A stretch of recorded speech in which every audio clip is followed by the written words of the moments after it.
Dari Abu Hurairah radhiyallahu anhu, bersabda Rasulullah sallallahu alaihi wasallam, sesungguhnya Allah mengirim angin dari Yaman yang lebih halus daripada sutra, tidak membiarkan seorang pun yang di dalam hatinya. Abu Alqamah berkata seberat biji, Abdul Aziz berkata seberat zarrah, berupa iman, kecuali angin itu pasti akan mencabut nyawa orang itu. Ini hadis riwayat Muslim juga. Dijelaskan oleh Syekh Mubayyad, hadis ini menunjukkan bahwa kemunculan angin ini dari arah Yaman dan terbayangkan terjadinya peristiwa itu sesudah terbitnya matahari dan munculnya dabbatul ard, binatang melata dari perut bumi. Saat itulah pintu taubat benar-benar telah tertutup rapat, ya. Allah tidak menerima orang yang mau bertobat setelah itu. Oleh karenanya sama sekali tidak terbayangkan bahwa masih ada orang-orang beriman sesudah itu. Pada hadis tentang Dajjal yang panjang diriwayatkan oleh Abdullah bin Amr radhiyallahu anhuma, termaktub ya sebagai berikut. Kemudian Allah mengutus Isa ibnu Maryam alaihissalam, seolah-olah tampilannya seperti Urwah bin Mas'ud. Kemudian Isa mengejar Dajjal, lalu berhasil membinasakan Dajjal. Selanjutnya orang-orang menjalani kehidupan setelahnya selama 7 tahun. Tidak ada permusuhan walau di antara 2 orang sekalipun. Kemudian Allah kirimkan angin yang sejuk dari arah Syam. Maka tiada terasa di muka bumi ini seorang pun yang di dalam hatinya ada kebaikan atau iman walau seberat biji, kecuali angin itu akan mencabut nyawanya. Sampai-sampai seandainya salah seorang di antara kalian masuk ke bagian dalam gunung, maka angin itu pasti juga akan memasukinya untuk mengejar dirinya hingga ia mencabut nyawanya. Dia berkata bahwasanya dia mendengarnya dari Rasulullah sallallahu alaihi wasallam. Nabi bersabda, maka tersisalah orang-orang jahat berada yang dalam keadaan seperti kesigapan burung dan naluri binatang buas, tidak menganggap baik perkara ma'ruf dan tidak mengingkari kemungkaran. Syaitan pun menjelma kepada mereka, kemudian berkata, maukah kalian menyambut seruanku?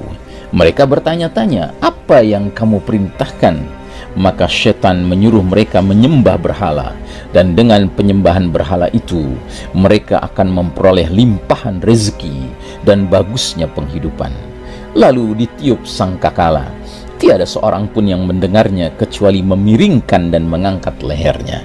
Rasul bersabda, orang pertama yang mendengarnya adalah seorang pria yang sedang melumuri kolam ontaknya. Nabi bersabda, lantas orang itu pingsan dan orang-orang pun pingsan. Kemudian Allah mengirim, atau Nabi bersabda, menurunkan hujan seolah-olah itu adalah air susu atau naungan. Nu'man ragu-ragu. Lantas tumbuhlah jasad manusia darinya. Kemudian ditiup sangkakala kedua kalinya. Tiba-tiba manusia berdiri tegak dan melihat, ya. Nah, ini hadis riwayat Muslim. Penjelasan. Hadis ini menjelaskan bahwa angin tersebut terjadi setelah era Isa alaihissalam, dan telah diterangkan juga oleh hadis-hadis lainnya bahwa terjadinya angin ini menjelang as-sa'ah, sudah dekat sekali as-sa'ah akan terjadi.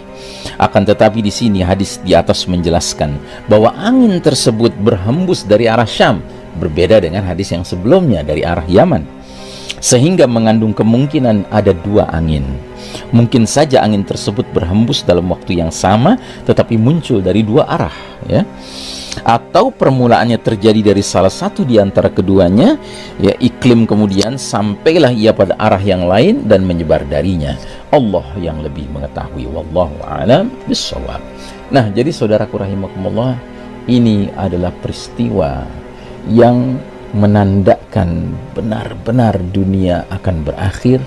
Peristiwa dahsyat kiamat akan berlangsung, ya, yaitu Allah mencabut ruh orang-orang yang beriman, termasuk yang imannya tinggal seberat biji sawi sekalipun, tapi ada imannya, diwafatkan oleh angin lembut tersebut, sehingga yang tersisa di muka bumi hanyalah syirarin nas, orang-orang yang paling buruk, orang-orang yang paling jahat, mereka akan melakukan aneka kemungkaran tanpa batas. Ya, dalam satu hadis dikatakan mereka akan bersetubuh di jalan-jalan laksana keledai, tidak ada yang menghalangi mereka.